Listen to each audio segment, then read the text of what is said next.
રાજકોટના રાજમાર્ગો ઉપર?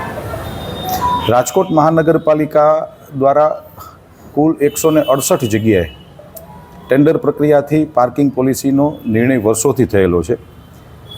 છેલ્લા 1 વર્ષ પહેલાં રાજ્ય સરકારે જે આખા ગુજરાત માટે પાર્કિંગ પોલિસી જે જાહેરાત કરી એ પોલિસીનું 1 વર્ષથી અમલીકરણ ચાલુ છે.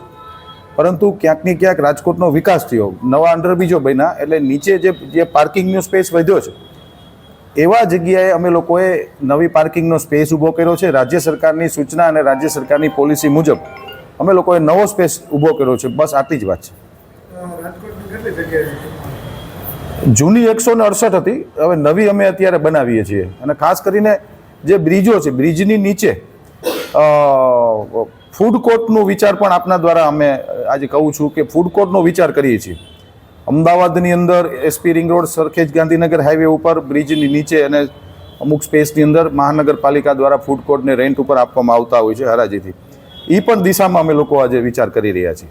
કેટલો સમય લાગશે અંદાજે? વિધિન 1 મંથની અંદર આ ટેન્ડર પ્રક્રિયા છે, ટેન્ડર સ્ટેન્ડિંગમાં આવશે, મંજૂર થશે ને કામ શરૂ કરશું. બેન એ સ્ટેન્ડિંગ નક્કી કરશે.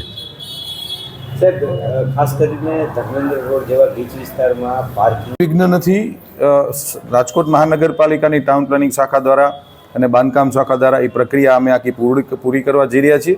અને આપના દ્વારા રાજકોટના રાજવી પરિવારનો પણ અમે લોકો આભાર માનીએ છીએ કે જે ટ્રસ્ટની જે જગ્યા હતી એ જગ્યા સોંપવા પણ અમારા ધ્યાનમાં આવ્યું છે, ત્યાં સુધી અમને તૈયાર છે, તો એમનો પણ અમે આભાર માનીએ છીએ.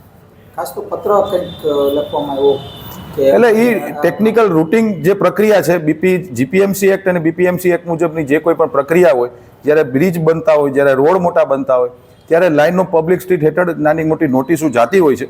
કારણ કે વ્યક્તિ ત્યાં બાજુમાં કોઈ પણ ટ્રસ્ટની જગ્યા અથવા પ્રાઇવેટ જગ્યા હોય તો એમનું ડિમોલેશન કરવાનું હોય, એટલે એ નાની મોટી ટેકનિકલ નોટિસો અમે આપતા હોય છે. પરંતુ રાજવી પરિવારે અમને સહકાર આપ્યો એ બદલ પણ આભાર માનું છું.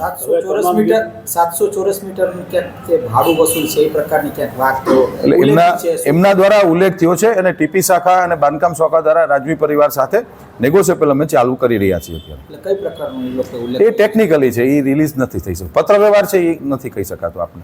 ખાસ કરીને કેટલો સમયમાં ટેન્ડર પ્રક્રિયા થશે અને ક્યાં સુધીમાં કામ શરૂ થશે? ટૂંક જ સમયની અંદર, થોડા સમયની અંદર જામનગર રોડનો સાંડિયા બ્રિજની ટેન્ડર પ્રક્રિયા પૂર્ણ થશે અને સ્ટેન્ડિંગમાં એ આવીને મંજૂર થશે કામ, ને કામ શરૂ કરશું.